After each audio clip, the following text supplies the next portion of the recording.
16 powerful questions that will change your life. Having powerful questions to ask makes for a better existence. Successful people have mastered the art of asking probing questions that get insightful responses. How might asking better questions help you to make better decisions, achieve your goals, and live a more satisfying life? Our questions direct us toward a better, clearer understanding of what we seek. The purpose of asking powerful questions is to find the solutions that will lead to the fulfillment of our hopes and dreams, and the completion of our life's work. Powerful questions, whether directed at another person or at oneself, open doors to new understandings about our true selves and the work we were sent on this earth to complete. When things are not going as planned, it is typically because you are not asking yourself the correct questions. Some questions are difficult to answer because you fear you won't get the response you want, while others are difficult because you don't want to know the answer. Questions, not answers, are what drive life and a career. Let's examine more closely a few of the tough questions we need to ask ourselves frequently. Reflect on these powerful questions and see how the answers influence your life. 1. What is the one thing you've never done that you've always wanted to do? Why?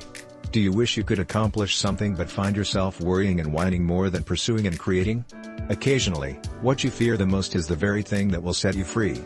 Even if you've never done it before, you shouldn't be afraid to pursue your true desires. You may wind up losing something excellent, but you'll likely obtain something better. Or as Samuel Johnson once said, the greatness of a man is not in how much wealth he acquires, but in his integrity and his ability to affect those around him positively. Find the courage to persevere, your finest work may be yet to come. 2.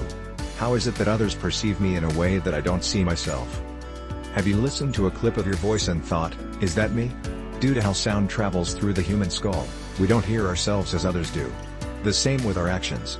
We judge our behavior based on how others view us, but others see the reality. 360-degree evaluations are good for gaining this perspective. Accurate, constructive, anonymous feedback is collected. If you forego 360-degree feedback and ask for input in person, be precise and avoid broad questions and generalizations. You're more likely to get an honest answer to how well did I control myself when everyone disagreed with me? Then am I a good boss? Ensure you appreciate the feedback. If you become defensive when others speak, they will stop. 3. To what extent did I improve today's situation? This is another way of expressing the idea that one should leave things better than they were found. Keeping yourself rooted in reality and concentrating on the things that are truly important is a fantastic technique to keep yourself rooted in reality and grounded in reality. 4. What core principles guide your actions? In what ways are you staying loyal to who you are? When your values are well defined, making choices and finding solutions is less of a challenge. To the extent that you are able to hold firm to your convictions and your values while maintaining a modest outlook on life and allowing your actions to speak for themselves, you will find that your achievements will rise to meet the level of your values and beliefs. Is there ever just a tiny something missing in your life? This occurs when you gradually engage in actions that go against your core beliefs. There is tension if spending time with your family is important to you but you frequently remain late at work. It's up to you to do something about that nagging thought or feeling that keeps popping into your head. 5. To what extent would I be satisfied if I finally accomplished everything I set out to do? To what extent can I make myself feel that way while I'm working toward my goals? One of the most crucial factors in determining your level of success is your ability to delay gratification while working toward your goals. If you allow yourself to feel some of that pride and joy along the way, you will accomplish more and have more fun doing it. You can still feel a sense of pride and satisfaction for accomplishing your goals, even if you don't accomplish them exactly as you had originally envisioned. 6. How would you spend your time if money were no object? In what ways would you want to relax? That being said, what is it that you really want? Many people would put up with terrible working conditions in exchange for a salary.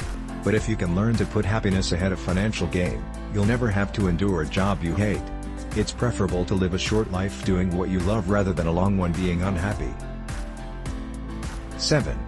Why are we so reluctant to accept our mistakes if we learn from them? It is almost certainly a dread of being judged, the notion that others will view you negatively. Unfortunately, this dread might make you shy, preventing you from placing yourself in uncomfortable situations, thereby limiting your chances of success. So keep at it. Face challenges head-on and overcome the mistakes you make. 8. What impact are you making on the world? to exert influence, it's not about how far you rise above people, but how much you elevate them. To truly have an impact, you must communicate your values and put them into practice.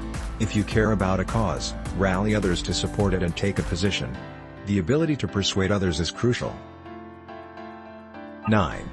Assuming happiness can be bought and sold, how wealthy are you? What exactly is it that makes you happy? Once you discover what makes you happy, you won't settle for anything less.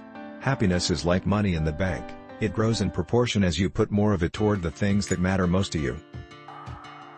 10. How thankful are you? If you dwell on what you lack, you will never have enough, yet gratitude may transform your life into one of grandeur. It may transform what you have into more than enough, your job into a source of joy, disorder into order, confusion into clarity, and chaos into calm. Whatever you appreciate and express gratitude for will flourish in your life. 11. What aspects of my life am I compromising on? When you settle, you give up on your whole potential. There are instances when we accept unfulfilling work. In other instances, we accept partnerships that aren't healthy for us. It is difficult to avoid settling if you don't examine the circumstances in which it occurs. If we ignore the circumstances, then we are bound to fall into the trap of settling. We have to understand that even if you want to compromise, you must be aware of the fact that it may backfire later on. 12. In the absence of fear, what would I do? Fear serves a role for survival purposes. It is what prevents us from placing our hands in the washing machine or any of the other million things that might cause us harm or even death. However, fear has a propensity to run amok. Instead of protecting you, it prevents you from pursuing your goals and improving your life. 13. Whose attributes do I want to emulate? When you like someone's attributes, it's a great exercise to reflect on them and consider how you may integrate them into your own personality. For example, when I think of people who have similar passions as me, I become more aware of the things that unite us than the things that separate us. 14. What issue are we addressing? Have you ever attended a meeting where you discovered not everyone was on the same page? Not because people couldn't hear one another, but because they had different notions about what the discussion was supposed to accomplish.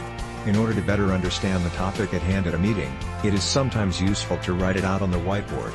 This guarantees that everyone present is aware of the purpose of their presence. 15.